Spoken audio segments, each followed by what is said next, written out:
Entonces, nosotros en la sesión pasada habíamos comenzado a discutir el problema de la suma de momento angular, ¿cierto? Nosotros sabemos, nosotros vamos a comenzar con las siguientes premisas. Nosotros habíamos dicho que las diferentes componentes del operador escalado momento angular para dos grados de libertad diferentes, para el grado de libertad 1 y 2, conmutan, ¿sí o no? Digamos, ¿qué implicación tiene esto? Esto implica que el ángulo y el eje de rotación para ambos generadores, ambos son generadores de rotación, ¿cierto?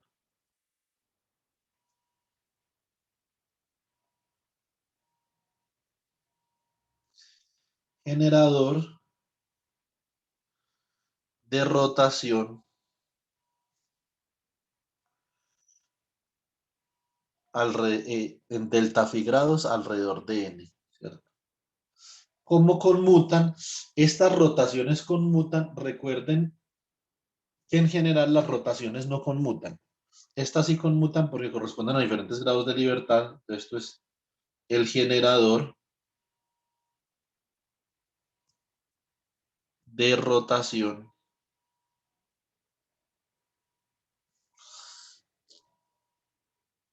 delta phi n, ¿cierto? Entonces, nosotros acá podemos asumir que cada uno de estos operadores es un generador de rotación alrededor del mismo eje y por una cantidad angular igual, ¿cierto? Entonces nosotros podemos construir, digamos, el producto de las matrices o de las representaciones de rotación. Entonces, D, ¿cierto? Sub 1 de R, producto tensor con D sub 2 de R, se puede escribir en notación infinitesimal como 1, ¿cierto? Menos. Naturalmente, esto es un operador en el espacio de J1, ¿sí o no? Entonces, esto sería menos J1, acá, producto punto con N, que es el eje sobre el cual estoy rotando por la cantidad que estoy rotando. Esto sería producto tensor con el operador 1 menos J2 producto punto con N por delta phi, ¿sí o no? Esto sería igual. Este operador 1 es un operador 1 en el espacio de Hilbert de J1 y este es un operador 1 en el espacio de Hilbert de J2, ¿cierto? Por lo tanto, ¿cómo queda esto? Esto queda el operador 1 en el espacio de Hilbert 1, producto tensor con el operador 1 en el espacio de Hilbert 2. Eso simplemente da un operador 1 en el espacio de Hilbert H1, tensor H2, ¿cierto? Menos, ¿cómo queda esta vuelta acá? Entonces esto quedaría J1 menos J1 producto tensor con I2, ¿cierto? Producto punto con N delta phi menos el operador 1 en el espacio Hilbert H1 producto tensor con J2 punto N delta phi más términos de orden superior en delta phi al cuadrado, ¿cierto? Muy bien, entonces ¿cómo queda esto? Esto queda como un 1 en el espacio 1, 2 menos J1 producto tensor con I2 más I1 producto tensor con J2 producto punto con N delta phi, ¿cierto? Muy bien. Y esto que nosotros tenemos acá es lo que nosotros llamamos el momento angular total, ¿sí o no? Esto sería entonces el momento angular total. O sea que esto sería igual al operador 1 en el espacio H1, 2 menos J, que es el momento angular total, producto punto con N por delta phi. Entonces este es un generador de rotación también. Y esto sería igual o aproximadamente igual a la matriz de rotación en el espacio 1, 2, ¿cierto?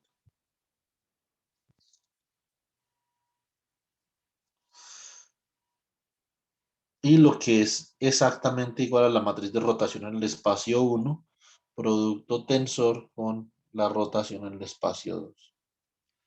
Listo. Bueno, muy bien. Esto es un álgebra para los generadores de rotación.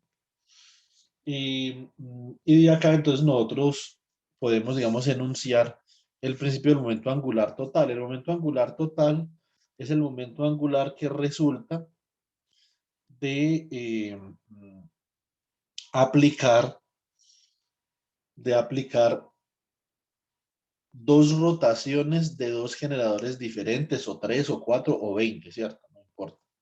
Entonces hay un momento angular total. Son rotaciones equivalentes, ¿cierto?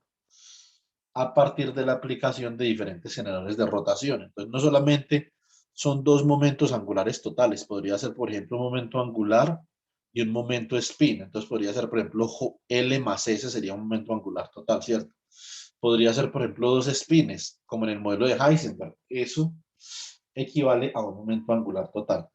Nosotros habíamos hablado que en este caso hay dos representaciones importantes. Entonces, tú different representations.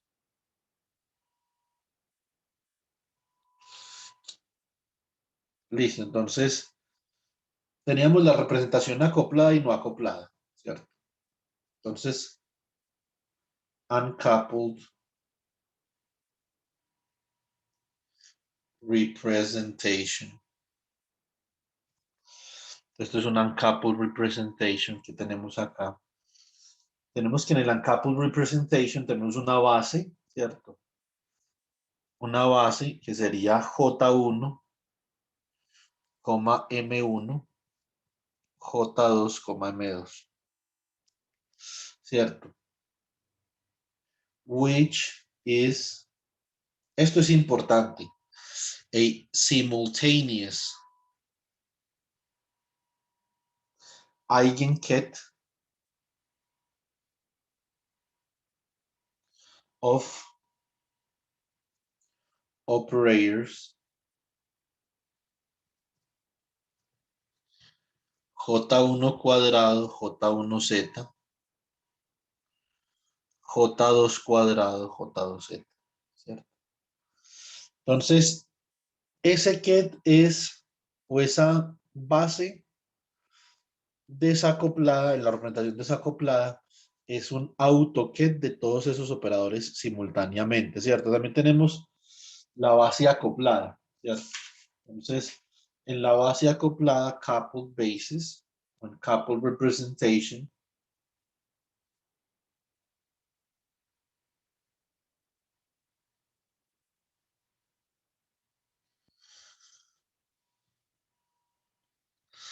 coupled representation, entonces esto sería J, M, J1, J2. Listo. Muy bien. Entonces acá, en esta base acoplada, nosotros tenemos que is a simultaneous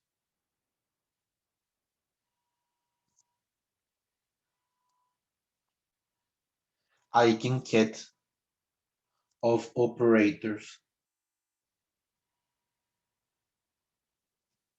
¿De qué operadores? De J cuadrado. Esto es cuando estamos en la base acoplada, que es el momento angular total al cuadrado, su componente en Z, o sea, la componente del momento angular total en Z, J1 al cuadrado y J2 al cuadrado. Esto es la base acoplada. Esto es muy importante para nosotros entender cómo los momentos angulares hablan entre ellos, ¿cierto? La base desacoplada, yo puedo estudiar el problema de dos momentos angulares de manera independiente, ¿cierto? Eso no es muy útil si yo tengo un acoplamiento, ¿sí o no? Entonces, si yo tengo un acoplamiento, es más útil definir una base en términos de el número cuántico momento angular total y su número m asociado, el número cuántico momento angular total para el grado de libertad 1 y el número cuántico momento angular total para el grado de libertad 2, ¿cierto? Entonces, más fácil como en ese aspecto, ¿sí o no? Bueno, muy bien. Para nosotros poder demostrar esto, digamos que nosotros habíamos planteado en la clase pasada que era instructivo hacer algunas cosas. Nosotros era instructivo demostrar que el momento angular total, ¿cierto? Sigue, digamos que obedece un álgebra de momento angular. Entonces nosotros demostramos, se demostró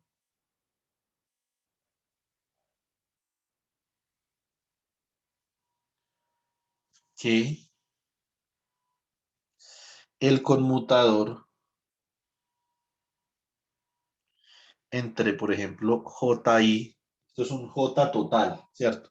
Estas son las componentes del momento angular total, JI, JJ, se podía escribir como I por EIJK por JK, donde JK es otra componente del momento angular total, ¿cierto? Muy bien. Siendo J igual a J1 más J2. Esto digamos en la forma simplificada porque nosotros sabemos que como están en diferentes espacios de Hilbert, hay que utilizar el producto tensor. Eso es una cosa. Lo otro importante era nosotros tenemos que demostrar que J cuadrado conmuta con J1 cuadrado. Eso no es ningún problema, ¿sí o no? Y que conmuta con J2 cuadrado, ¿cierto? Bueno, muy bien. Pero para poder demostrar que ellos tienen autoestados simultáneos. Una cosa particularmente importante acá, para nosotros poder estudiar la base acoplada, es también verificar que para el momento angular total se cumple que el conmutador entre j cuadrado y jz, su componente en z, de hecho es cero, por lo tanto ellos van a tener un autoestado simultáneo que va a ser esta base que tenemos acá, este que de j, m, j1, j2, ¿cierto? Entonces vamos a proceder así. Primero, entonces recordemos, miremos a ver por qué es importante estudiar esto en la base acoplada, ¿cierto? Recordemos el hamiltoniano de Heisenberg.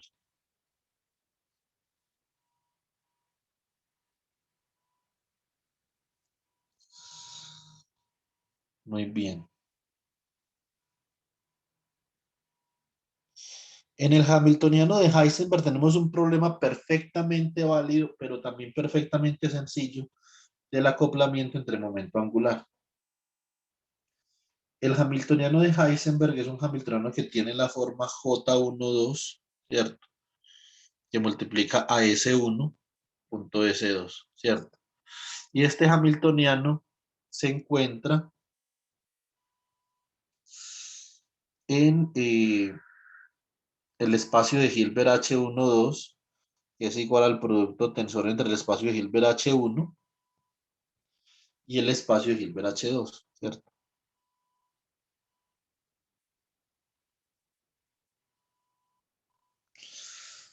Para todo SJ operador que pertenece al espacio de Hilbert HJ, por ejemplo, ¿cierto? Muy bien, entonces este es un problema particularmente interesante para estudiar con la base acoplada. En la base desacoplada, este problema en uncoupled bases,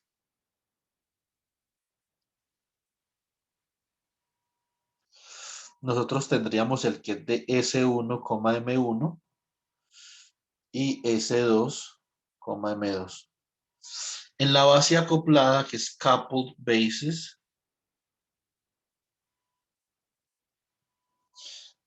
tendríamos S, M, punto y coma, S1, S2. Esto sería en la base acoplada. Y es particularmente interesante estudiar esto en la base acoplada debido a que hay una conexión entre S1 y S2 que es J12. Cuando J1 sea cero, pues nosotros vamos a obtener el mismo resultado en la base acoplada y en la base desacoplada, ¿cierto? Parece exactamente igual, pero mientras no sea cero y el spin 1 y el spin 2 estén acoplados, pues siempre va a ser interesante que nosotros podamos, digamos, recurrir a estudiar en la base acoplada, ¿cierto? Entonces, bueno, muy bien.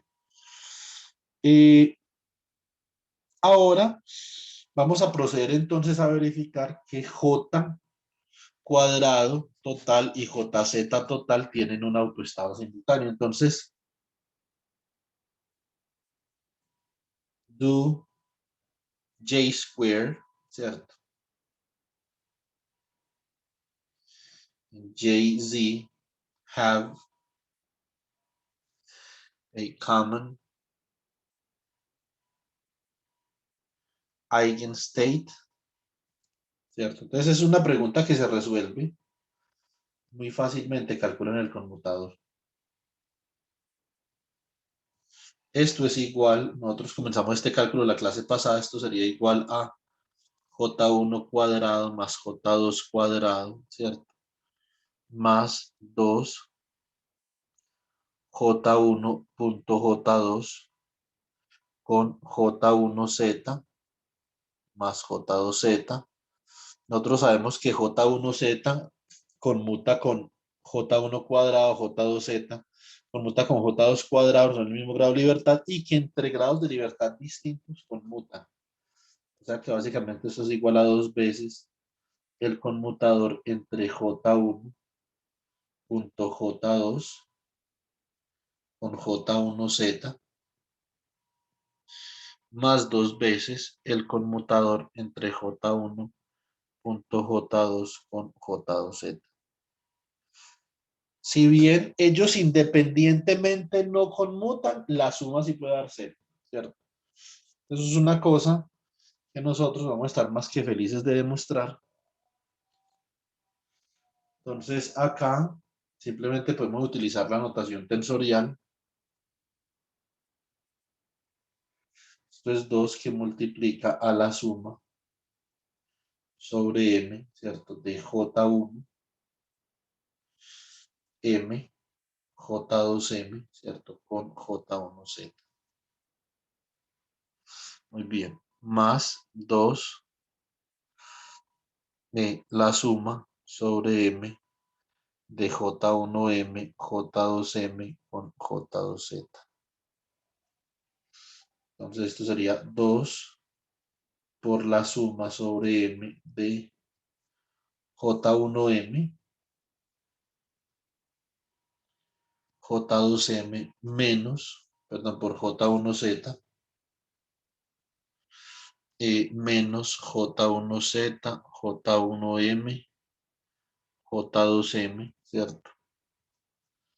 Más 2 por la suma sobre M de J1M, J2M, J2Z menos J2Z, J1M, J2M, ¿cierto?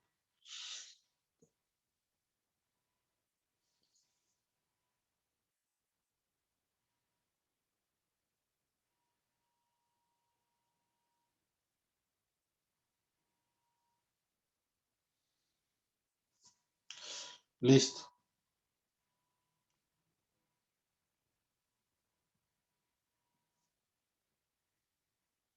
Bueno, muy bien. Estos dos por la suma sobre M. Y aquí puedo organizar esto de la siguiente forma. Podría decir, a ver, esto me podría quedar, puedo movilizar acá 2M, 2M.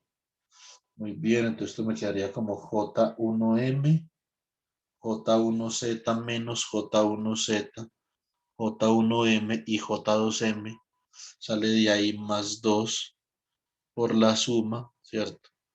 Sobre M de J2M, J2Z menos J2Z, J2M por J1M, ¿cierto? Ahí me queda un conmutador, o sea que esto es 2 por la suma sobre M del conmutador entre J1M y J1Z, ¿cierto? Por J2M, más dos veces la suma sobre M del conmutador entre J2M y J2Z por J1M, ¿cierto? Bueno, entonces, 2M, entonces como quedaría esto, sería I por EMZL, ¿cierto? Por J1L, J2M más 2, suma sobre M de I, E, M, Z, ¿cierto? L, J2L, J1M, ¿sí o no? Bueno, muy bien. Entonces, ¿cómo queda esta vuelta acá? Esto sería 2 por la suma sobre M de I. Saquemos esa I de ahí para que no nos estorbe. De E, L, M, Z. Esto es una permutación cíclica por J1L por J2M más 2I. Suma sobre M de I, L, M, Z de J2L por J1M, ¿cierto? Como estos conmutan, los puedo intercambiar. Entonces 2I por la suma sobre M de E, L, M, Z, J1L, J2M, ¿cierto? Más 2I por la suma de I, E, L, M, Z de J1M, J2L, ¿cierto? Entonces ahí me quedan intercambiados los índices en el pseudotensor. Puedo cambiar L por M, ¿cierto? Puedo cambiar ahí L por M, pero si cambio L por M, eso me queda con un signo negativo, ¿sí o no? O sea que esto sería menos E, M, L, Z, ¿cierto? O sea que esto quedaría como 2I suma sobre M, E, L, M, Z, J1L, J2M, ¿cierto? Menos 2I suma sobre M, está ahí, no debería ir acá, por E, M, L, Z, J1M, J2L, y acá nos queda exactamente la componente en Z de un producto cruz. O sea que esto es 2I, ¿cierto? Por J1 cruz J2, producto punto AZ, ¿cierto? Menos 2I, J1 cruz J2, producto punto AZ. Esto se va con esto y esto da 0, ¿cierto? Entonces, acá nosotros podemos verificar que en efecto J cuadrado y JZ tienen autoestados simultáneos, ¿sí o no? Entonces, eso es un primer punto importante. El otro punto importante es verificar que J1 cuadrado y que J2 cuadrado tienen estados simultáneos con JZ y con JZ. Bueno, eso es realmente sencillo, ¿cierto? Entonces, acá nosotros tenemos que J1 cuadrado con JZ han de tener autoestado simultáneo, o sea que esto es, acá tenemos J1 cuadrado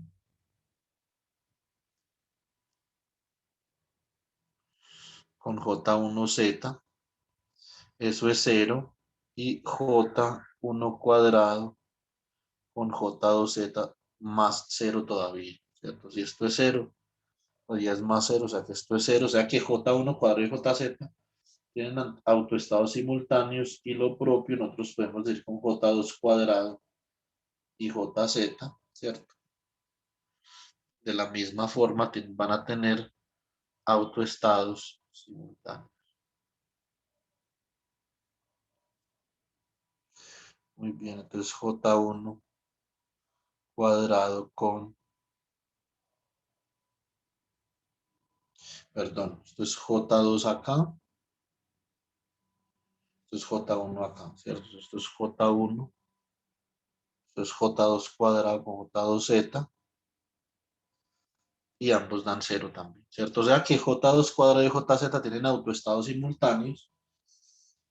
Y bueno, entonces, por lo tanto, nosotros podemos decir, por lo tanto,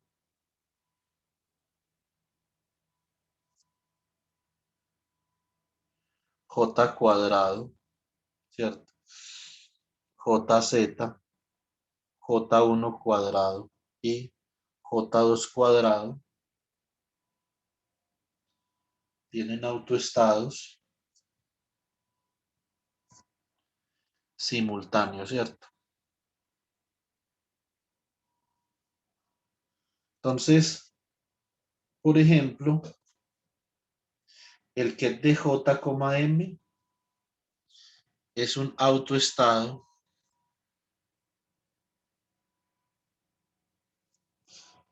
de, es un autoestado de J cuadrado y de JZ, ¿cierto? Muy bien.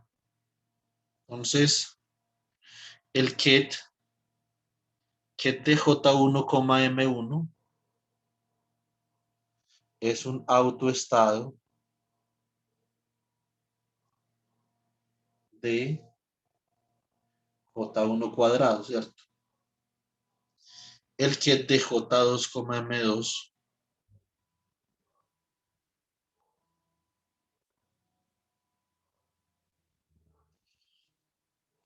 es un autoestado de J2 cuadrado. Por lo tanto, el producto tensor entre JM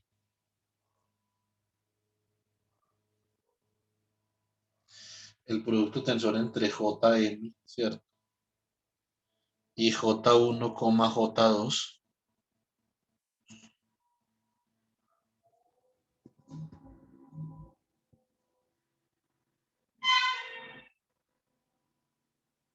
es JM, J1, J2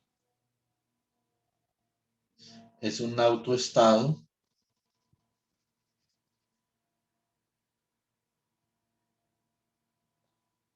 simultáneo de J cuadrado, JZ, J1 cuadrado, J2 cuadrado y se llama base acoplada, ¿cierto?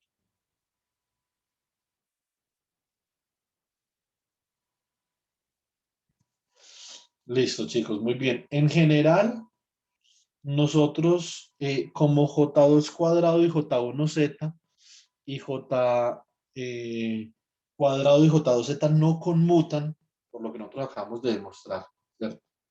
Nosotros acabamos de demostrar que el conmutador entre J cuadrado y J1Z, ¿cierto?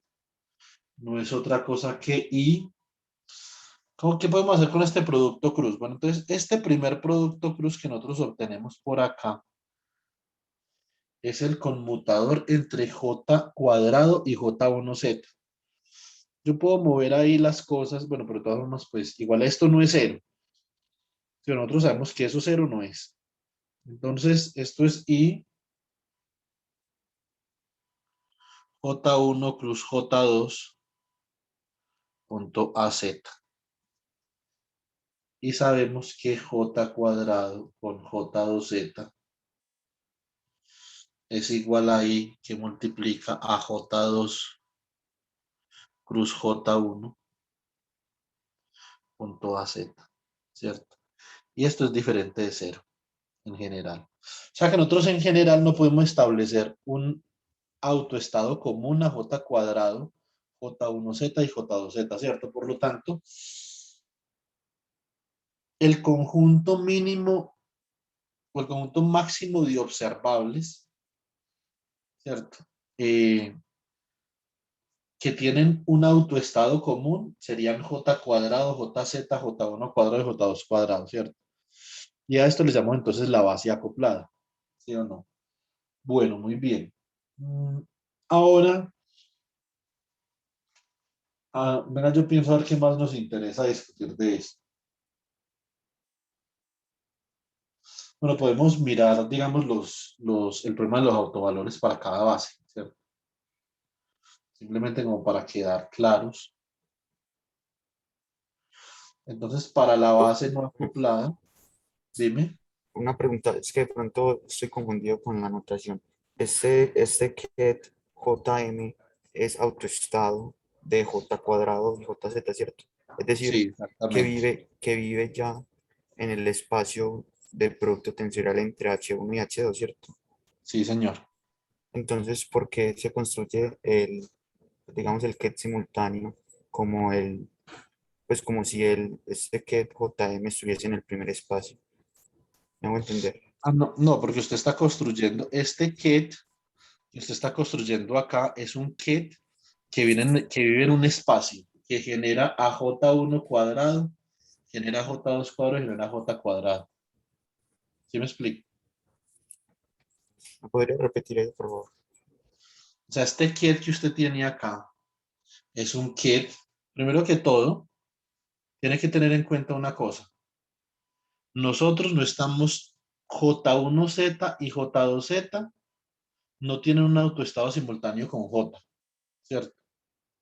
Entonces, esto no es la dimensión. Esto de acá no es la dimensión de J1 por la dimensión de J2, porque no están las M's.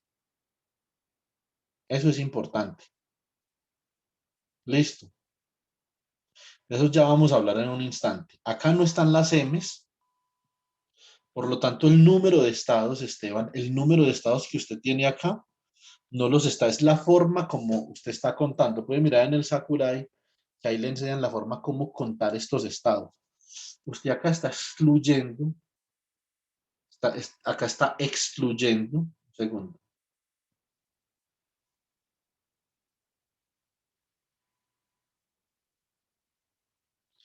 excluyendo M1 y M2. Como está excluyendo M1 y M2, y M1 va entre menos J1 y más J1 y M2 va entre menos J2 y J2, entonces está excluyendo ahí un número de estados importante. ¿Sí, pilla? Entonces, mm, acá lo que usted está construyendo es un espacio, ¿cierto? Que genera a un espacio donde vive J1 cuadrado, donde vive J2 cuadrado, donde vive J cuadrado y JZ. Estos dos viven en el mismo espacio, ¿cierto? En el espacio H1 cruz H2, por ejemplo. Más sin embargo, estos ya viven en un espacio reducido. Entonces, digamos que no es exactamente lo mismo porque lo que yo estoy haciendo no es especificar un ket JM, J1, M1, J2, M2, ¿cierto? Esto es en la base desacoplada, Esteban, en la base desacoplada, sí. En esta base que yo estoy haciendo, que yo voy a hacer acá, regáleme 20 minutos y me vuelve a hacer la pregunta. Si todavía tiene la pregunta, entonces me vuelve a hacer listo. Hágale, profe, pero yo creo que ya más o menos le entiendo el punto, sí, tiene razón. Entonces, miremos a ver. Para la base desacoplada,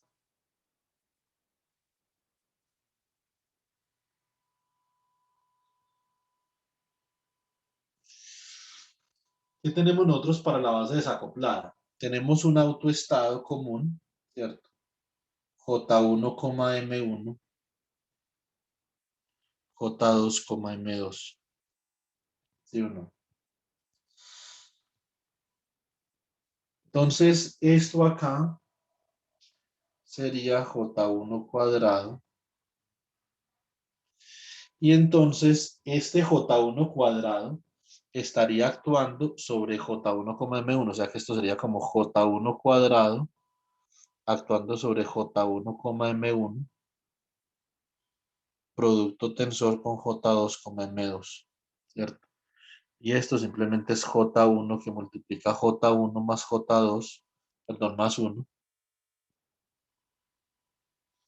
por el que es J1, M1, J2, M2, ¿sí o no? Segundo escribo esto un poquito más legible.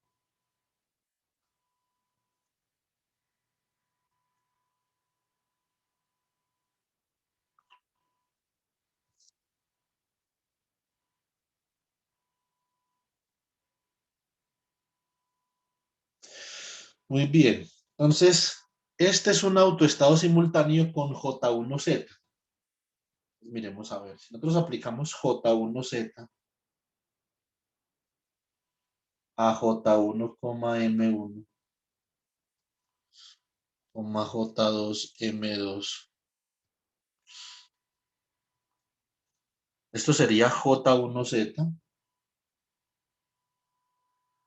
actuando sobre J1, M1, producto tensor con J2, M2. Entonces, pues esto es sencillamente J1, perdón, M1 por el que de J1, M1, J2, M2. O sea que esto también es un problema de autovalores, o sea que J1, M1, J2, M2 también es un autoestado simultáneo a JZ, ¿cierto? J1Z. Vamos a ver con J2 cuadrado.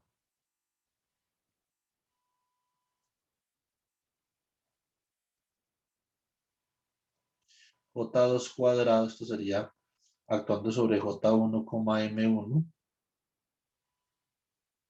J2, M2. Y entonces esto quedaría como J2, perdón, como el que es de J1, M1, producto tensor de J2 al cuadrado actuando sobre J2, M2. ¿Por qué yo puedo hacer eso? Pónganme mucha atención. Yo creo que esto puede aclarar muchas cosas. Yo esto lo puedo hacer por la siguiente razón. Este J2 al cuadrado es esencialmente el operador 1 en el espacio de J1 producto tensorial con el operador 2 en el espacio de J2, ¿cierto? Con el operador J2 al cuadrado en el espacio de J2, ¿cierto? Entonces, y si yo actúo sobre el producto tensor J1, M1 cruz J2, M2, pues resulta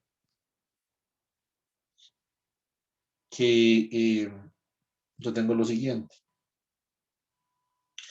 Voy a tener este de acá, solo actúa sobre un espacio de dimensión 2J2 más 1, o sea, sobre este espacio de acá, ¿cierto? O sea, esto sería 1 actuando sobre J1, M1, producto tensor con J2 al cuadrado actuando sobre J2, M2.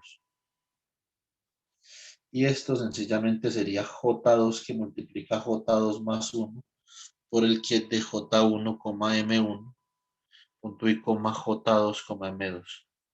¿Sí o no? Muy bien, entonces de acá funge que esto es un problema de autovalores, ¿cierto?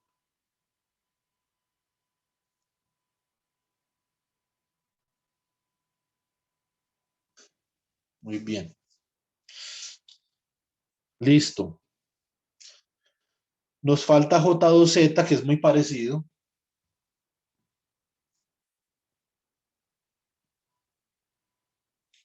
Entonces J2Z, ¿sí o no? J1, M1, J2, M2. O sea que esto sería de igual forma 1 en el espacio H1 actuando sobre J1, M1. Producto tensor con J2Z actuando sobre J2, M2. Y esto no es otra cosa que M2. Esto es M2. A ver. M2 por J1. M1 punto y coma J2, M2. Muy bien.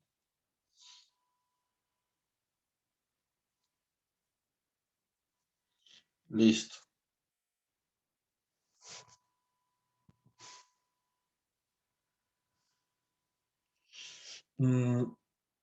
Y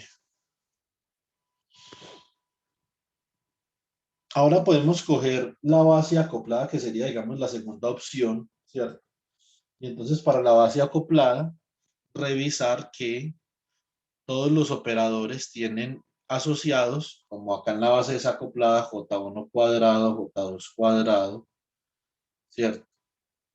Entonces, J1Z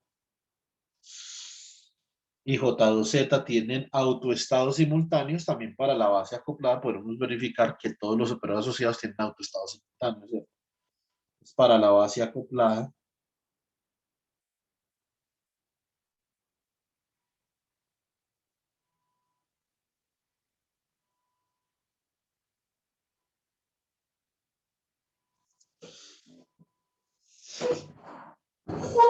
a ver, para la base acoplada tenemos lo siguiente. Entonces tenemos un conjunto de operadores mutuamente conmutantes. Entonces, mutually commuting observables, ¿cierto? Entonces, observables mutuamente que conmutan entre ellos, ¿sí o no? Entonces, ¿qué son? J cuadrado, JZ, J1 cuadrado y J2 cuadrado. Entonces, si yo aplico cada uno de esos operadores sobre la base acoplada, entonces tengo J cuadrado actuando sobre J, M, producto tensor con J1, J2. Entonces, esto sería J que multiplica J más 1, que es el J total, por el que de J, M, punto y coma J1, J2. Lo que uno tiene que demostrar es que ese espacio, en la dimensión del espacio de la base acoplada es igual a la dimensión del espacio de la base no acoplada, ¿cierto? Entonces que eso ya vamos para allá también, ¿cierto? Por eso le dije a Esteban que me diera 20 minuticos a ver si de pronto aclarábamos ese tema.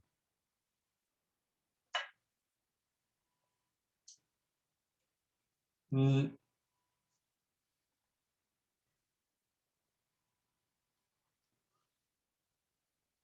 Ahora, miremos por ejemplo JZ, actuando sobre J, M, producto tensor con J1, J2. Esto es básicamente simplemente M que multiplica J, M, punto y coma J1, J2. O sea que eso es también un problema de autovalores, ¿sí o no? Muy bien, continuamos. Ahora vamos para J cuadrado.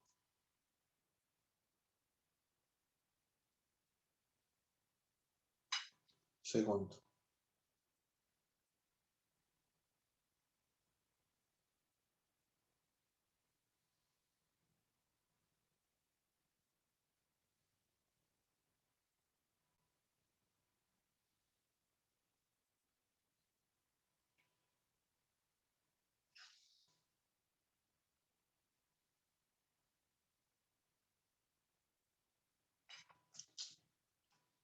Listo.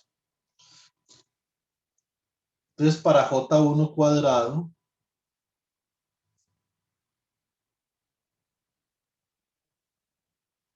entonces actuando sobre J, M, punto y coma J1, J2. Entonces, esto sería J, M, producto tensor. Ya de antemano sabemos que hay un operador 1, pues, ¿sí o no? Producto tensor con J1 cuadrado actuando sobre J1, J2. Y esto no es otra cosa que J1 por J1 más 1 por el que de J, M, J1, J2. Esta notación de la base acoplada, muchas veces cuando, por ejemplo, J1 y J2 están fijos, ustedes simplemente van a ver J, M. Y hay veces que cuando no está rescalado el operador, lo encuentran en mayúscula. Encuentran J mayúscula, M mayúscula. Para que no se vayan a asustar ni a paniquear por eso. Eso típicamente lo encuentran así en la física atómica, ¿cierto? Puede que en el taller haya algún problema donde lo vayan a encontrar así, pues yo qué sé, ¿cierto? Entonces, eh, pero es exactamente lo mismo, simplemente como J1 y J2 están fijos, entonces ustedes representan eso como J, M y ya, ¿cierto? No significa que no haya J1 y J2, significa que están fijos, que no cambian durante el proceso físico. Muy bien, ahora vamos a ver J2, Profe, dime. y hay, por ejemplo, porque ese J1 cuadrado no actúa sobre el primero.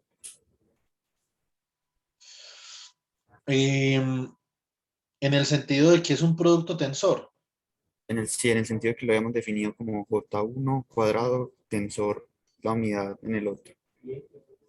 porque en este caso, cada uno está formando espacios de Hilbert independientes, ¿cierto? Ahorita, más adelante, cuando hablemos de la dimensionalidad, entonces tú vas a ver que la dimensionalidad de J1 por la dimensionalidad de J2 no es exactamente igual a la dimensionalidad de J.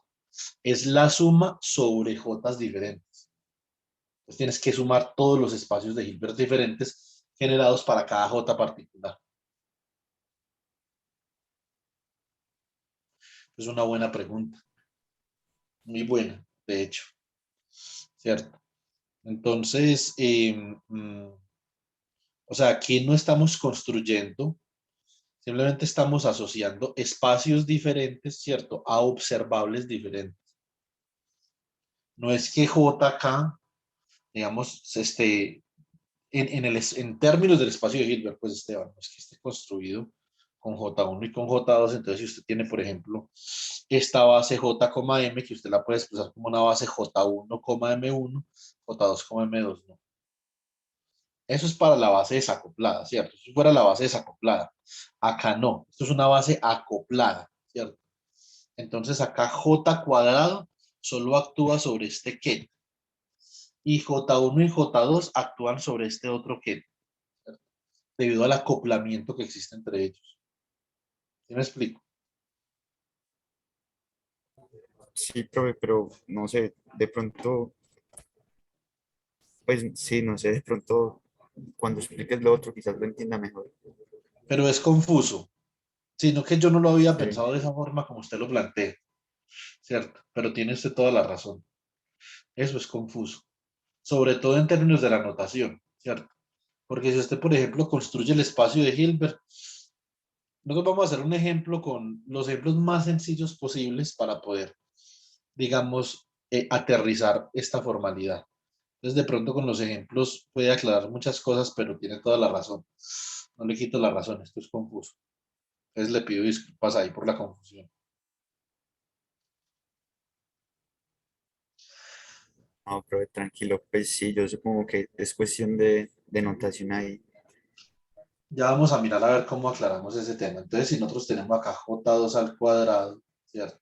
Actuando sobre J, M, J1, J2.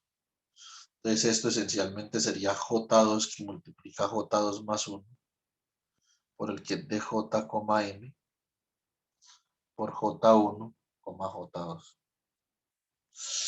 Y nosotros, naturalmente, esto lo podemos verificar. Nosotros, ¿cómo podemos verificar que esto es posible? ¿Cierto? Es posible pasar el operador J1 a cuadrado a través de J, M, porque conmutan, ¿sí o no? Entonces, digamos que J1 cuadrado va a conmutar con J cuadrado, ¿cierto? Y J2 cuadrado va a conmutar con J cuadrado. Debido a esa conmutación, Esteban, es que nosotros podemos hacer esto, ¿sí o no? Si no fueran observables conmutables, no. Pero como son observables conmutables, sí. Y ahorita les voy a dar la referencia al Sakurai para que lean específicamente, digamos, algunas, bueno, yo estoy siendo un poquito más específico que el Sakurai, pero para que ustedes lean algunos detalles que aparecen ahí en el Sakurai. Listo. Entonces, una vez nosotros hemos verificado esto, nosotros podemos definir una resolución de la identidad en H1 y en H2. Recuerden que las características de los espacios vectoriales es la siguiente. Las características de los espacios vectoriales implican que un espacio vectorial tiene por obligación que tener un elemento unitario, ¿cierto? Que es un elemento que si uno multiplica por cualquier otro elemento del espacio, da el mismo elemento. Por lo tanto, para H1 es posible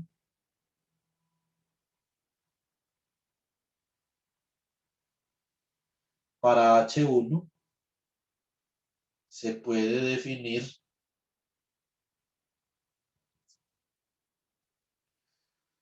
un elemento 1, uno tal que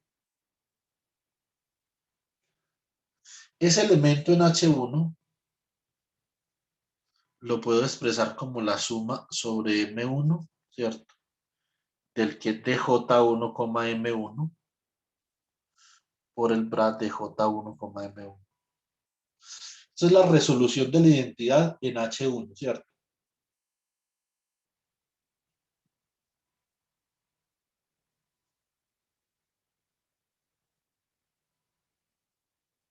Para H2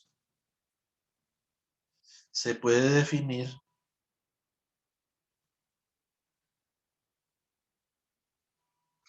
un elemento, se puede definir un elemento 1 sub 2 tal que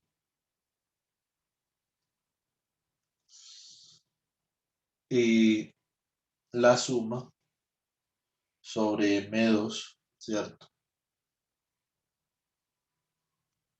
De J2, M2, el que es de J2, M2 por el bra de J2, M2, o sea, ese elemento I2 o 1, 2, ¿cierto? Es que ese es el operador unidad. Ahora, como naturalmente existe,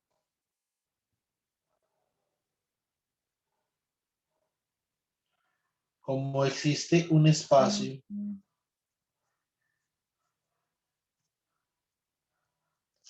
H12 tal que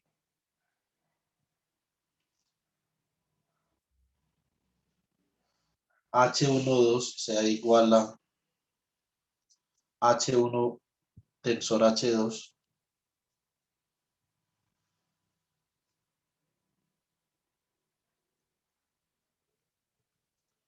entonces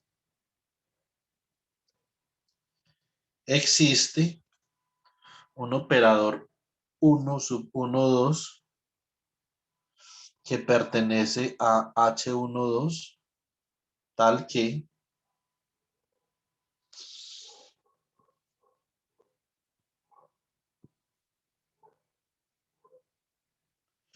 uno producto tensor con 2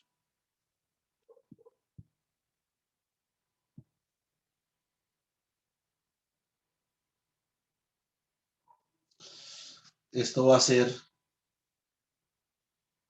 M1, suma sobre M1 de J1 con M1 por el bra de J1 con M1, producto tensor, suma sobre M2, J2 con M2, J2 con M2, ¿cierto? Yo creo que esto es a lo que se refería Esteban ahorita, y si no se refería a esto, pues entonces Ahí miramos a ver. ¿Cómo se hace este chisme de acá? Entonces esto se hace así. Esto es igual a la suma, saco la suma, suma sobre M1, M2, ¿cierto?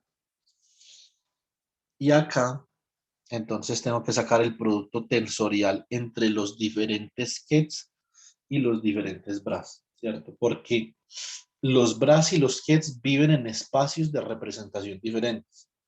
Los kets viven en un espacio de representación y los bras viven en un espacio de representación dual. Entonces su producto tensorial no está bien definido, ¿cierto? Pero sí está bien definido el producto tensorial entre kets y entre bras. Entonces, por lo tanto, yo tengo acá, esto es el producto tensorial entre J1M1 tensor con J2M2.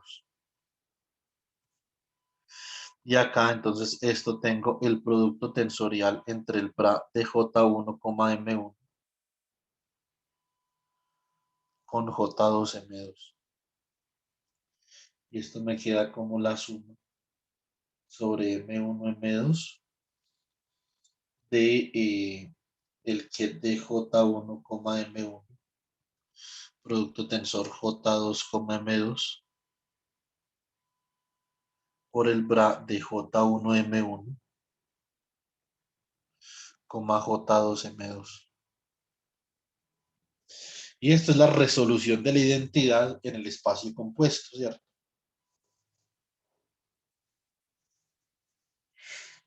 Bueno, muy bien. ¿Por qué, digamos que nosotros nos molestamos obteniendo la resolución de la identidad que pertenece a un espacio tensor H1 plus H2, ¿cierto? Pues básicamente nosotros nos molestamos con esto porque queremos expresar la base acoplada en términos de la base no acoplada. Eso simplemente es una transformación de cambio de base. O sea, eso no hay que psicoanalizarlo ni nada de eso, ¿sí o no? Es una transformación de cambio de base. Entonces, transformación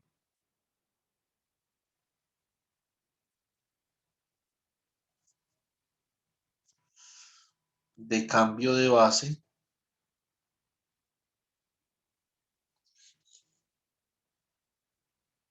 de J, M, J1, J2 a el que es de J1, M1, J2, M2. Entonces, esta es una transformación de cambio de base que yo puedo hacer de la siguiente forma. Yo puedo decir que la base acoplada J, M, J1, J2 es igual a la resolución de la identidad en el espacio que viven ambos kets. Naturalmente yo no puedo hacer una superposición, yo no puedo expresar un vector en un espacio como una superposición de vectores en otro espacio, pues por lo general, ¿sí o no? Tienen que estar en el mismo espacio, por lo tanto tienen la misma resolución de la identidad. Esto es por J, M, J1, J2. Entonces reemplazo la resolución de la identidad, sí o sí. Y esto me queda la suma sobre M1, M2 de el ket de J1, M1, J2, M2 por el bra de J1, M1, J2, M2 por el ket de J, M, J1, J2, ¿cierto? Y así entonces yo acá puedo observar que esta base acoplada que yo tengo acá se puede expresar como la superposición de las bases no acopladas, ¿cierto? Donde el coeficiente de superposición acá se suma sobre M1 y M2. El coeficiente de superposición es este man de acá, esta proyección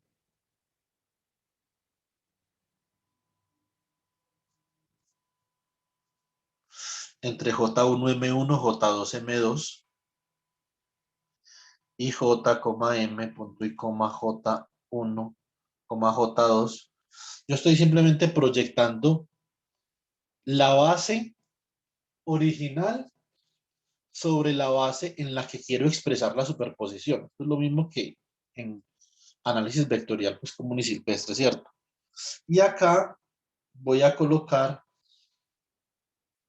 la base en términos de la cual va a quedar la superposición, que es la base desacoplada.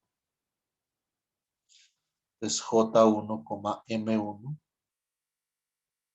J2, M2, ¿cierto? Muy bien. Esto lo puedo expresar más compactamente de esta forma. Suma sobre M1, M2 de un coeficiente que tengo acá.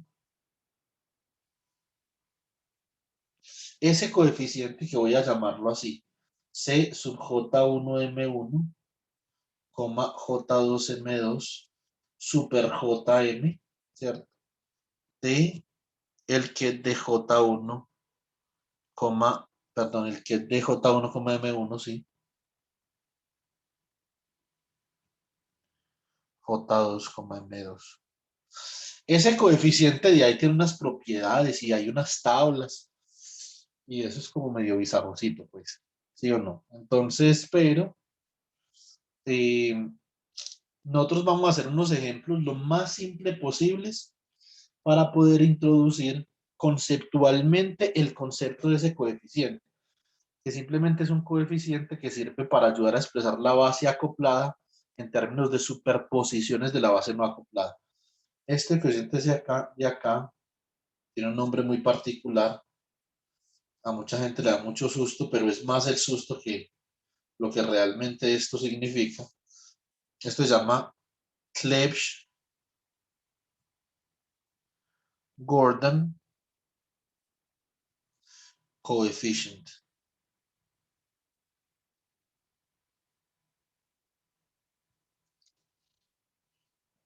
Entonces,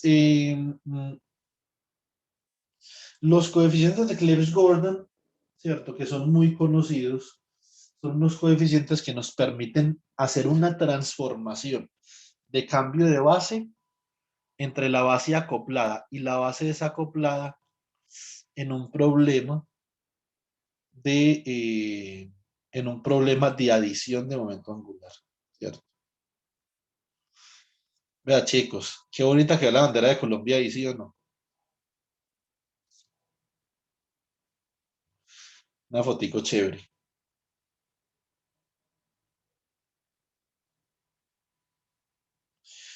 Entonces,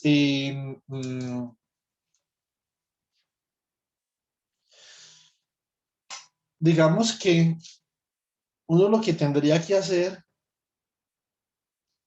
es tratar de colocar esto en contexto, ¿cierto? O sea, hacer un ejemplo que le permita a uno ver fácilmente para, por ejemplo, un J1 y un J2 dado, cómo calcular los coeficientes de Clebsch-Gordon, cuáles son los coeficientes de Clebsch-Gordon, etcétera, etcétera, ¿cierto? Digamos que antes de uno paniquearse ya mucho con esto, ¿sí o no? Entonces,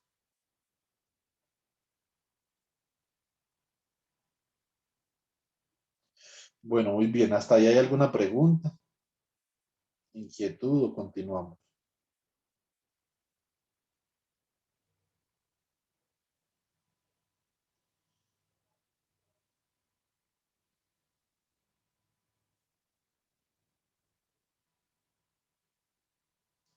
Bueno, entonces continuemos. Entonces, ahora hay unas propiedades que son importantes que nosotros podemos derivar a partir de la notación de Dirac de los coeficientes de Clebsch-Gordon, ¿cierto? Entonces vamos a ver cuáles son las propiedades. Bueno, muy bien. La primera propiedad importante es la siguiente. Entonces, dado,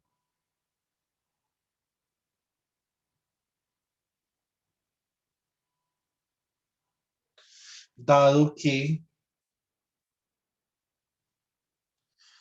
JZ, ¿cierto? Es igual a J1Z más J2Z. Aquí observen que estoy utilizando, en este caso, bueno, no cambiemos de notación mejor. Utilicemos la notación reescalada, o sea, la J minúscula. Listo. JZ, entonces sería igual a J1Z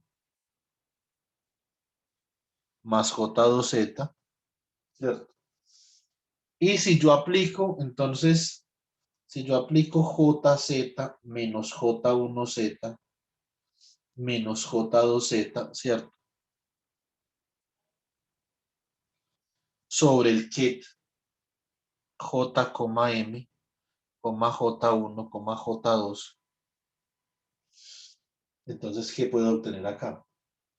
Bueno, muy bien. Entonces yo voy a obtener, si yo aplico esto, entonces yo obtendría M para JZ, M1 para J1Z, M2. Y entonces me queda por J, M, J1, J2. Muy bien, ahora esto es un ket, ¿sí o no? Voy a proyectar este ket sobre el siguiente brazo. Entonces proyectamos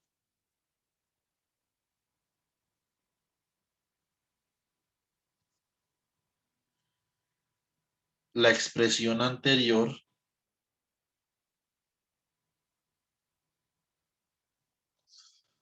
sobre J1, M1,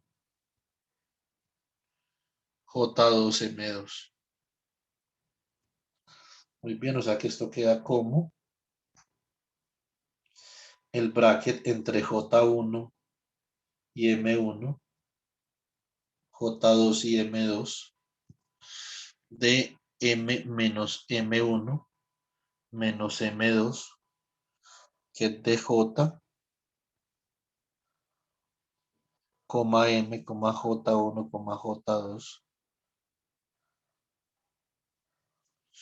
Y acá, entonces nos queda lo siguiente, nos queda que M menos M1 menos M2 por el bracket entre J1, M1, J2, M2 con J, M, J1, J2.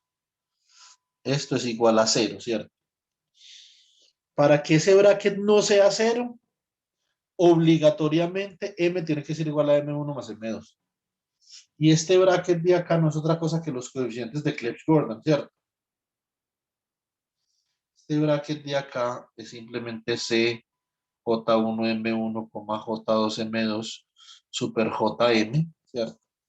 Por lo tanto, para que ese coeficiente no sea 0, entonces tiene que ser que M es igual a M1 más M2. Así, Sakurai enuncia esto así. CJ1M1, J2M2, super JM, vanishes unless M is equal to M1 plus M2. Es decir, el coeficiente de Clebsch-Gordon da 0 a no ser de que M sea igual a M1 más M2, ¿cierto? Esa es una propiedad fundamental, es decir, en la superposición nosotros obtenemos esto que se llama una regla de suma, ¿cierto? En donde el momento Z total de J debe de ser igual a la suma de los momentos de J1 y J2, ¿cierto? Entonces, eso es una cosa importante. Ahora, otra propiedad importante, eh, otra propiedad importante es la regla de suma para J, ¿cierto? Y acá es donde yo le estaba diciendo a Esteban, y de pronto esto le queda un poquito más claro acá. J, nosotros no sabemos cuál es el espacio de J, ¿cierto? ¿Sí o no? Entonces, nosotros sabemos que es un producto tensor, pero depende de los valores que pueda tomar J realmente la dimensión del espacio de J en términos de J. Nosotros podemos dar la dimensión del espacio de J en términos de J1 y J2 sin total, ¿cierto? Entonces, pero no sabemos cuál es el espacio de J. Muy bien, entonces se puede demostrar que J1 menos J2 es menor o igual que J, menor o igual que J1 más J2. ¿Cómo se puede demostrar esto? Ustedes pueden demostrar esto.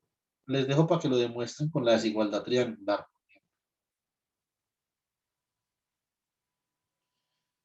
Demonstrate using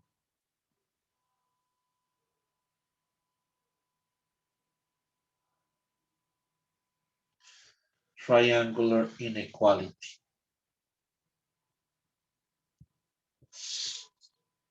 Muy bien, nosotros podemos hacer otra cosa acá, ¿cierto?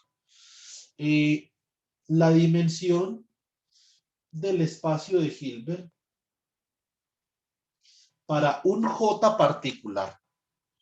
La dimensión de este espacio de Hilbert para un J particular, es decir, ya sea que J sea igual a J1 menos J2 o que J sea igual a J1 más J2 para un J particular.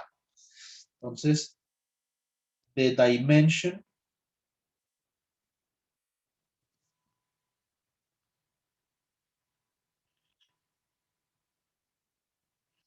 of the Hilbert space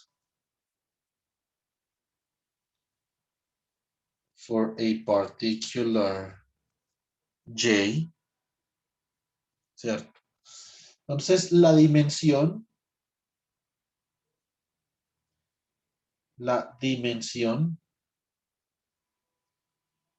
de H12 para un J particular, o sea, esto como una función de J, pues, ¿cierto?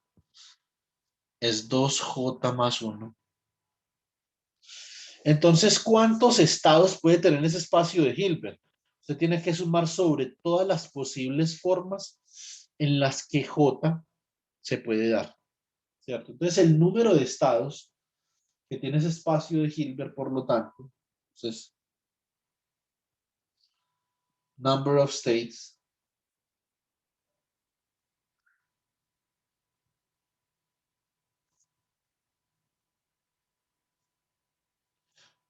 in the Hilbert space. Entonces, son N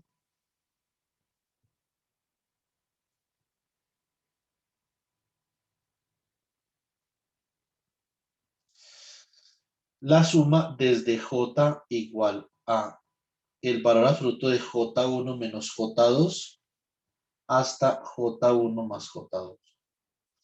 Usted tiene que sumar sobre todas las posibles formas en los que J se puede dar de el número de estados por un J particular. ¿Cierto? Muy bien.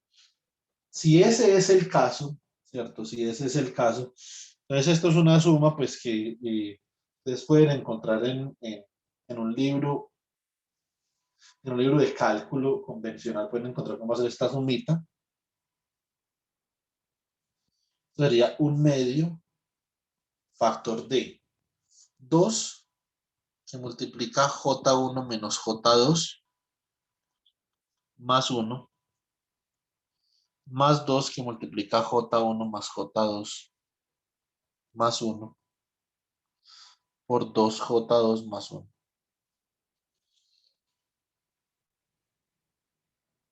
sea que esto es un medio. Menos 2J2 se va con 2J2, o sea que este y este se van. Y esto queda 4J1 más 2 por 2J2 más 1. Entonces esto se va, factoriza usted un 2 ahí y entonces esto queda como 2J1 más 1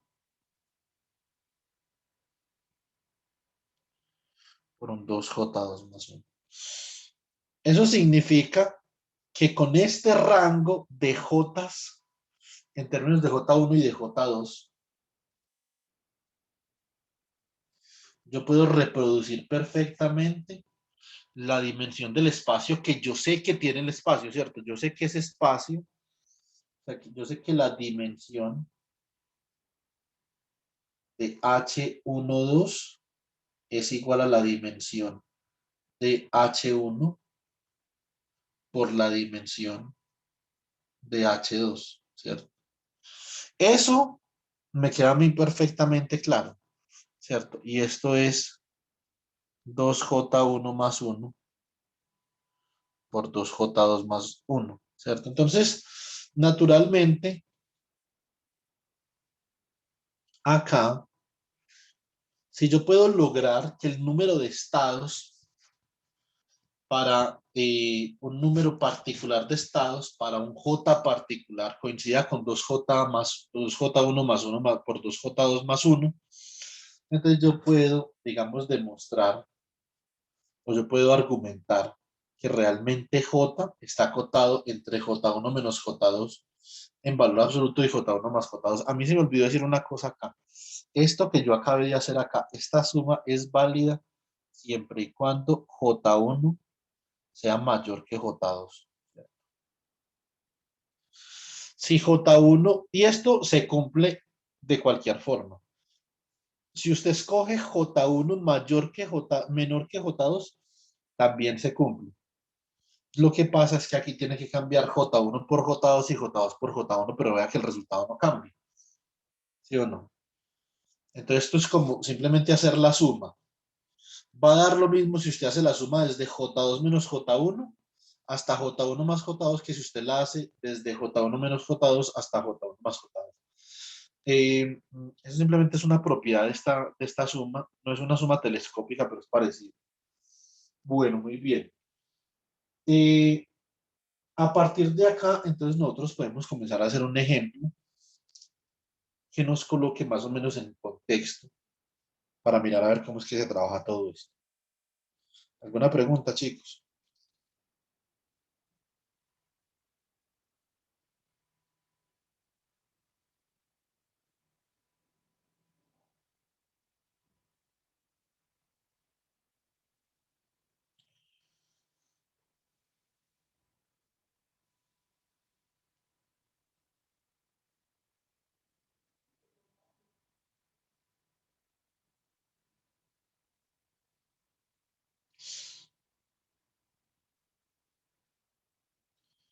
Bueno, entonces, si no hay pregunta, entonces continuemos. Entonces, ejemplo.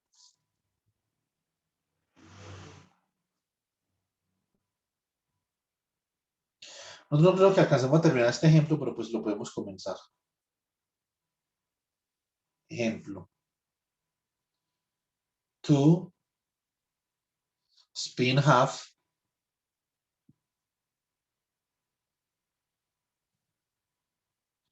particles. Entonces, para dos partículas con spin, nosotros no vamos a decir absolutamente nada del Hamiltoniano de Heisenberg. Nada. En absoluto. Pero nosotros vamos a demostrar que la base acoplada que nosotros vamos a obtener mediante el procedimiento de la suma de momento angular es exactamente igual a la base diagonalizante del Hamiltoniano de Heisenberg, que es un Hamiltoniano que acopla S1 y S2. Eso va a ser lo interesante. Yo no voy a suponer ninguna forma de acoplamiento particular para los dos espines, como si lo supuse en el Hamiltoniano de Heisenberg, que nosotros teníamos por acá, antes de comenzar toda esta travesía, acá. Aquí sí supuse una forma de acoplamiento entre espines. Acá no voy a suponer absolutamente nada, pero voy a demostrar que cuando yo exprese la base acoplada como una superposición de la base no acoplada, esa base acoplada es una base que diagonaliza el Hamiltoniano de Heisenberg. Entonces, sin siquiera tener en cuenta la suposición de que ellos están acoplados a través de Heisenberg. Entonces esto es muy interesante porque nosotros podemos comenzar a entender que la base acoplada sirve para estudiar ese tipo de problemas. Problemas donde hay un acoplamiento, ¿cierto? Y vamos a terminar con la misma base que si hubiéramos partido del Hamiltoniano del acoplamiento. Eso es como medio chévere. Bien, vamos a ver entonces cuál es la base. Entonces, uncoupled basis.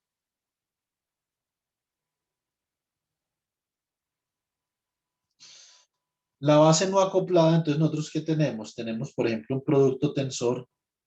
Tenemos una base no acoplada que sería S1, M1, S2, M2, ¿cierto? Para S1 igual a S2 igual a un medio, dos partículas de espín un medio, ¿cierto? Y por lo tanto tenemos que M va a ser igual a M1 más M2.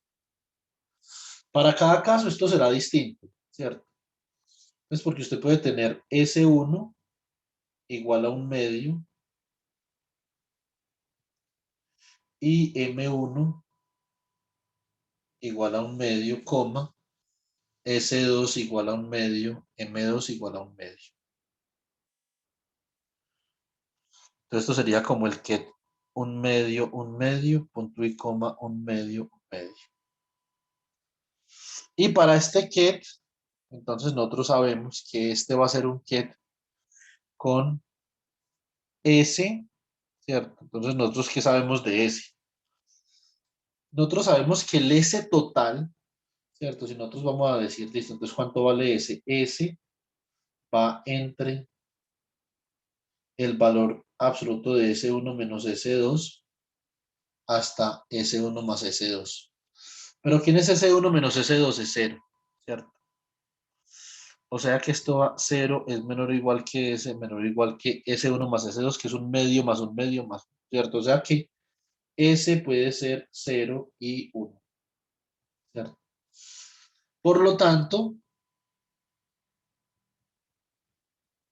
para S igual a 0 tengo un MS total de 0, ¿cierto?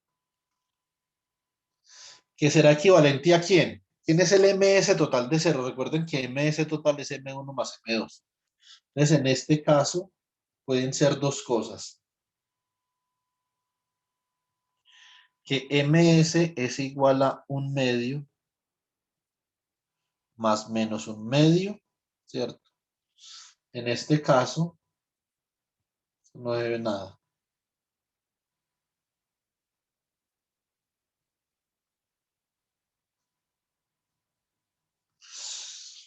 Esto sería, por ejemplo, M1, un medio, y M2 menos un medio, ¿cierto? Entonces, ¿qué es esencialmente lo que yo tengo? Cuando tengo S, por ejemplo, S igual a un medio, ¿cierto? Entonces, MS puede ser igual a más o menos un medio, ¿sí o no? Eso pues lo usamos de las reglas de selección de momento angular común y corriente. Y acá, esta es una posible situación. La otra posible situación es que MS sea igual a menos un medio más un medio.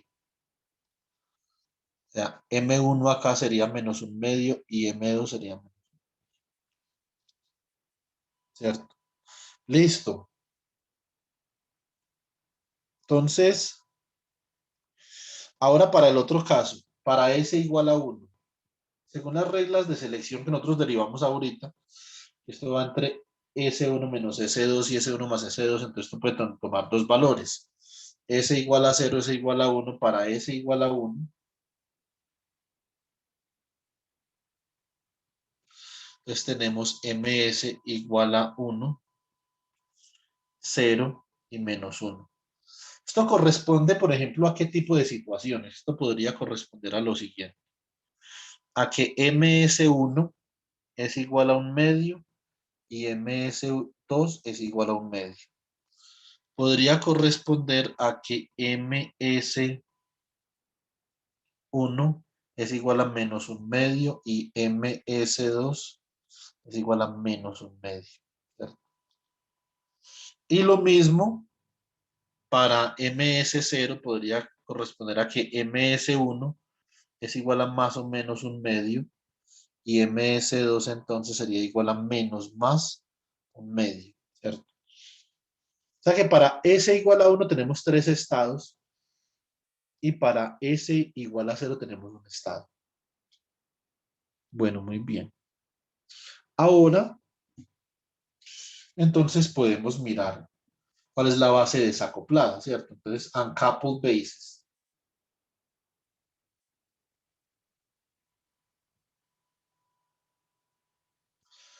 Uncoupled basis, entonces sería ¿quién? S1, M1, S2, M2. Muy bien, entonces esto sería, por ejemplo, igual a un medio, un medio, un medio, un medio, ¿cierto? Esto sería para, eh, esto sería para el caso en el que S sea igual a 1, S igual a 1 y MS igual a 1, ¿cierto? También podemos tener, por ejemplo, en este caso, bueno, como estamos hablando de la base desacoplada, no escribamos esto así. Simplemente colocamos S igual a S1 igual a S2 igual a un medio y MS1 igual a MS2 igual a un medio, ¿cierto? Podemos tener también otra base desacoplada. Podemos tener un medio, un medio, punto y coma, un medio, coma menos un medio, ¿cierto? Esto es para S1 igual a S2 igual a un medio y MS1 igual a menos MS2 igual a un medio, ¿cierto? Entonces, el otro miembro de la base desacoplada sería un medio, coma menos un medio, punto y coma, un medio, coma un medio. Esto para S1 igual a S2 igual a un medio. Y esto para MS1 igual a menos MS2, ¿cierto? Igual a menos un medio, ¿cierto? Muy bien. Y por último, tenemos entonces un medio, coma, menos un medio, punto y coma un medio, coma menos un medio. Esto es para S1 igual a S2 igual a un medio. Y para MS1 igual a MS2 igual a menos un medio, ¿cierto?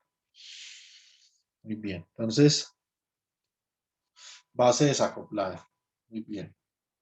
Entonces tenemos acá uncoupled bases. Aquí resumiendo.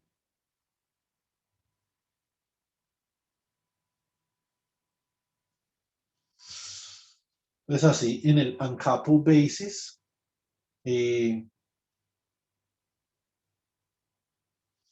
tendríamos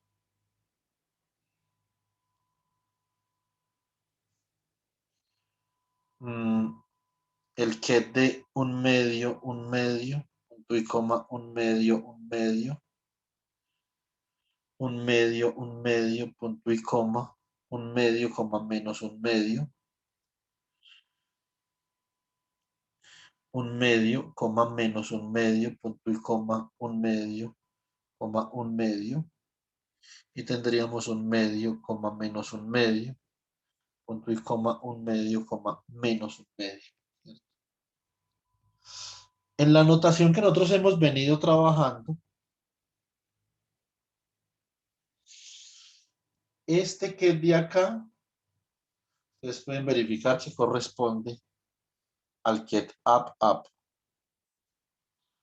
Este de acá corresponde al get up down. Este de acá corresponde al get down up. Y este corresponde al get down down. ¿Cierto? Entonces, esta es la base desacoplada. ¿Qué es lo que queremos hacer? Expresar la base acoplada en términos de la base desacoplada. Y los coeficientes que premultiplican a la base desacoplada se llaman los coeficientes de Clebsch-Gordon. Entonces, sin calcular ese bracket que teníamos acá,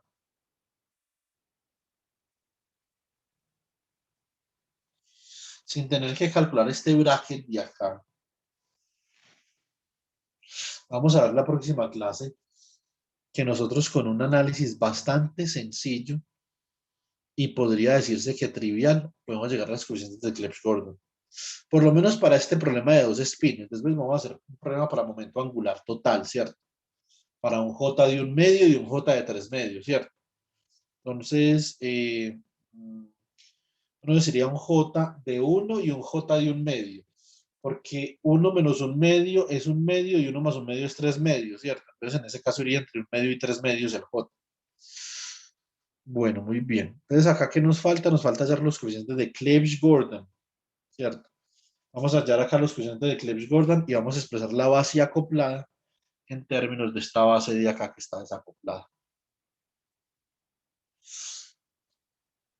Bueno, chicos, tengan paciencia que en la medida que vamos trabajando, eh, se van a ir aclarando muchas cosas. Esto puede ser como un poquito enredadosito al principio, pero no tengan sustico que ahí vamos aclarando la panorámica en la medida que va avanzando el tiempo. Listo.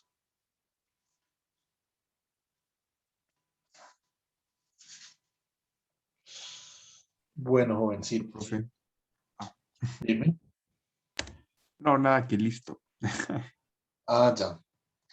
Bueno, chicos, entonces yo les aviso con Esteban a ver a qué horas tengo listo el taller para los que se quieran conectar y los que se quieran conectar a socializar las preguntas, a preguntar sobre el taller. Pues son más que bienvenidos, yo les puedo avisar. Listo.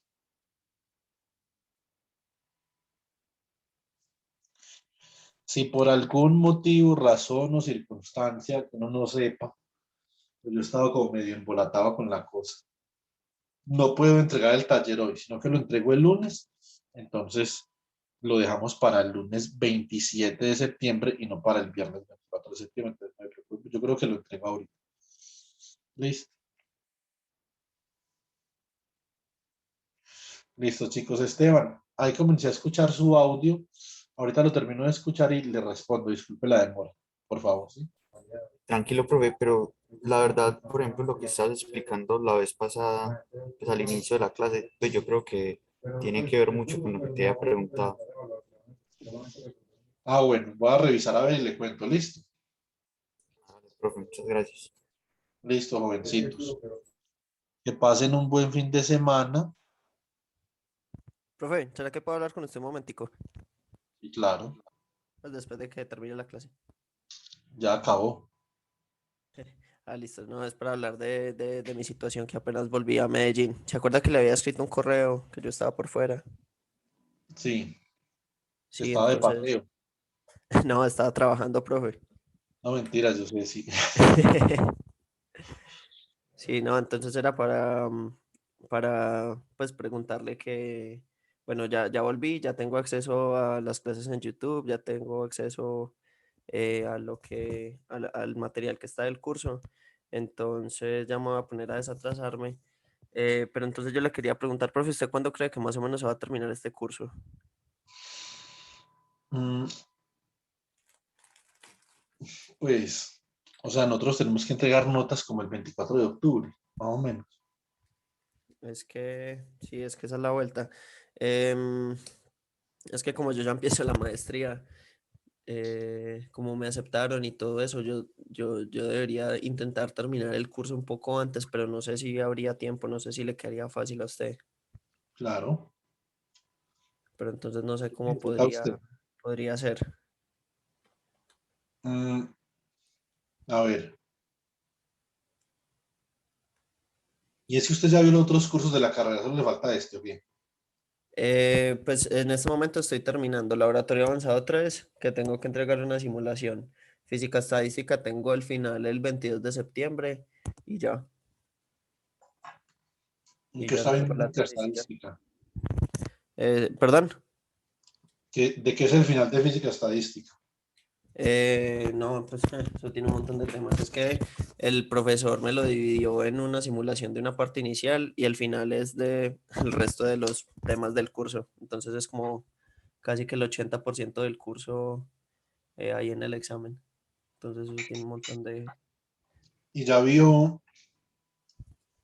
mecánica estadística cuántica, mecánica estadística cuántica. o sea, la parte de Fermi, Dirac, Bose-Einstein y eso. Sí, pues todavía no la he estudiado bien, pero sí. Ah, ya. Vea, para que estudie, le recomiendo, busque un libro Sí, que se llama, mira, yo miro cómo se llama, que acá lo tengo, estará en el libro. Se llama Statistical Mechanics, sí. Solved Problems, el autor se llama Ryogo Kubo. ¿Será, profe, que tal vez me podría escribir el nombre del autor o, Ya lo escribo. por favor?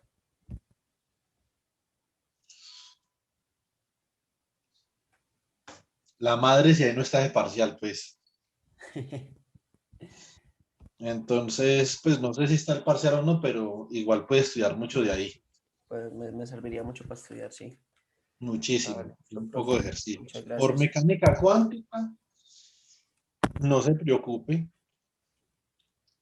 Dígame cuándo necesita usted la nota. Pues a finales de septiembre, a medida de lo posible, o principios de octubre. Pues mejor dicho, yo tengo que tener una carta a la universidad que diga que ya terminé todos los créditos a finales de la segunda semana de octubre. No hay problema, hagamos una cosa. Yo Sí, hoy mando el primer trabajo. ¿Sí me sí, entiende? sí, Yo hoy mando el primer trabajo. Y la semana entrante, entonces le saco a usted un trabajo para sí, que me entregue de de las últimas dos unidades, que son simetrías, básicamente, sí, como algo de simetría, que sí, de hecho está relacionado con mecánica estadística, que es la simetría de intercambio entre partículas, ¿cierto? sí. Y teoría de scattering. Entonces le voy a Vale, colocar a usted un trabajo relativamente, digamos, como por la premura de la situación. Entonces le voy a colocar unos ejercicios del Sakurai listo. para que usted los Muchas gracias. haga, me los entrega y con eso dejamos lista las últimas unidades y yo le paso, yo le digo a Leonardo entonces que ya usted está listo, listo. Muchas gracias, profe. Sí. Sí, porque desde el principio yo había hablado con Leonardo y él me iba a hacer algo similar, me iba a mandar los talleres antes, me iba a mandar unos talleres